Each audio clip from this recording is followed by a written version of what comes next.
28 फरवरी 2026 को अमेरिका और इसराइल ने ईरान पर बमबारी शुरू की।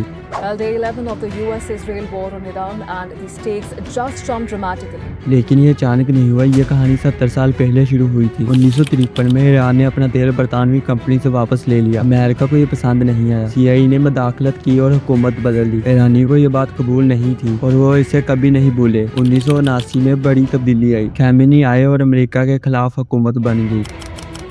इसी साल अमेरिकी सफारत खाने में 52 लोगों को 4 से 43 दिन तक कैद में रखा गया। बस इस एक वाक़े से अंदाज़ा लगाएं कि दोनों के दरमियान दुश्मनी कितनी गहरी थी। 2008 में अमेरिका ने ईरान से कहा वो अपना एटमी प्रोग्राम बंद करे। ईरान ने कहा नहीं, ये हमारा हक है। 2015 में एक माहदा हुआ जिसके तहत ईरान पर पाबंदियां खत्म कर दी गई और एटमी प्रोग्राम महदूद कर दिया गया। लेकिन 2018 में ट्रंप ने कहा यह माहदा गलत है और अमेरिका इससे निकल गया। I am announcing today that the United States will withdraw from the Iran nuclear deal. फिर से पाबंदियां लग गईं और ईरान की मेशें तबाह हो गई। जून 2025 में इसराइल ने ईरान पर बमबारी की। ईरान ने जवाब में मिसाइल दागे और 12 दिन तक लड़ाई जारी रही लेकिन खत्म नहीं हुई। दिसंबर 2025 में ईरान में बड़े पैमाने पर एहतजाज हुए। खाने की कीमतें 70% बढ़ चुकी थी। रोजगार नहीं था, पैसा नहीं था। हुकूमत ने लोगों पर तशद्दुद किया और हजारों को गिरफ्तार किया। फरवरी 2026 में ओमान और स्विट्जरलैंड में मुज़ाकरात हुए। अमेरिका ने कहा अपना यूरेनियम हमें दे दो। ईरान ने कहा नहीं। 28 फरवरी 2026 की रात पहला हिस्सा हुआ। सिर्फ 12 घंटों में 900 बम गिराए गए। ईरान के सबसे बड़े रहनुमा खामनेई मारे गए। Supreme leader Khamenei is dead. Of Ayatollah Ali Khamenei, the second supreme leader of the Islamic Republic. Tehran में आग लग गई, धमाके हुए, धुआं उठा और तबाही फैल गई।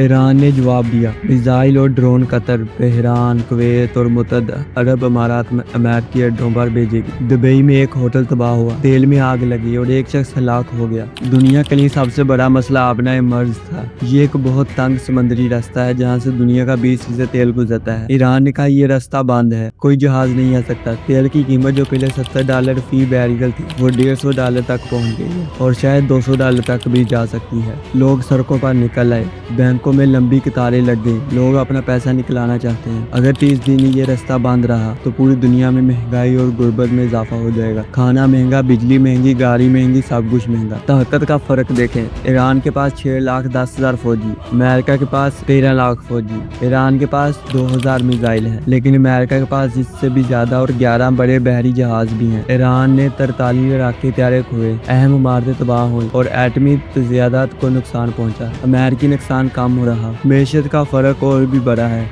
अमेरिका की सालाना आमदनी $30 ट्रिलियन है और ईरान की सिर्फ $357 अरब, यानी अमेरिका 85 गुना ज्यादा अमीर है और ईरान की मेशत पहले से तबाह हाल है। खामनेई की मौत के बाद ईरान में अहबाम है, शायद उनका बेटा है, शायद कोई और। सऊदी अरब खामोश है। 99% सऊदी अवाम इसराइल के साथ नहीं लेकिन अमेरिका का खौफ है। तुर्की भी सोच में है क्योंकि ईरान से बहुत से लोग पनाह लेकर आ सकते हैं। अमेरिका कहता है ईरान खतरनाक है, ईरान कहता है अमेरिका जालिम है। दोनों अपनी अपनी बात कहते हैं। 1953 से आज तक 70 साल गुस्सा एक दिन में जंग में बन गया। ये कहानी खत्म नहीं हुई। क्या अमेरिका ईरान में हुकूमत तब्दील करेगा? क्या ईरान दोबारा हमला करेगा?